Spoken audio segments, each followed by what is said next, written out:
नमस्कार, सार्वमंथन न्यूज महाराष्ट्रमध्ये आपलं स्वागत. पाहुयात आजची सविस्तर बातमी. राहुरी नगर परिषदेच्या निवडणुकीचे वातावरण चांगलंच तापलं असून प्रभाग क्रमांक 3 व 1 यामधील विकास आघाडीच्या उमेदवारांच्या प्रचारासाठी लावलेल्या फलकाला काही समाजकंटकांनी काळे फासले. तसेच एक फलक फाडून लंपास केल्याची घटना घडली असून या घटनेमुळे राहुरी शहरात काही काळ तणावाचं वातावरण निर्माण झालं होतं. राहुरी नगर परिषदेच्या निवडणुकीच्या प्रचारासाठी 3 दिवसाचा कालावधी शिल्लक असताना रात्रीच्या दरम्यान कोणीतरी अज्ञात समाजकंटकांनी विकास आघाडीच्या उमेदवारांचा प्रभाग क्रमांक 3 तनपुरेवाडी परिसरातील ठिकाणी लावलेल्या फलकाला काळी शाई फेकून फलकावर लावलेले फोटो हे विद्रूप करण्यात आले. ही घटना ताजी असतानाच पुन्हा प्रभाग क्रमांक 1 या ठिकाणी कॉलेज रोड परिसरात असलेल्या हॉटेलजवळील फलक कुणीतरी अज्ञात आणि यांनी फाडून तो लंपास केला असल्याचं कार्यकर्त्यांच्या निदर्शनास आलं. या घटनेचा यावेळी विकास आघाडीच्या वतीने निषेध करण्यात आला.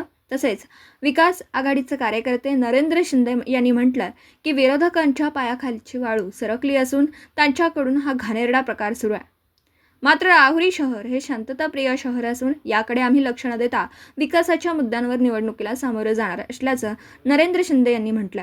सार्वमंथन न्यूज महाराष्ट्र, राहुरी, अहिल्यानगर. 2 तारखेला या ठिकाणी राहुरी नगर परिषदेची निवडणूक संपन्न होत आहे आणि प्रचार अंतिम टप्प्यात आलेला आहे. या ठिकाणी राहुरी शहर विकास आघाडीला चांगल्यापैकी वातावरण निर्मिती झालेली आहे. हे विरोधकांच्या लक्षात आल्यामुळे विरोधकांच्या पायाखालची वाळू या ठिकाणी सरकलेली आहे. म्हणून या ठिकाणी अशा प्रकारे बोर्ड फाडणे किंवा शाई फेकणे असे कृत्य या ठिकाणी चालू झालेले आहे आणि यातून शहराची शांतता कशी भंग होईल हा या ठिकाणी मूळ उद्देश दिसतोय.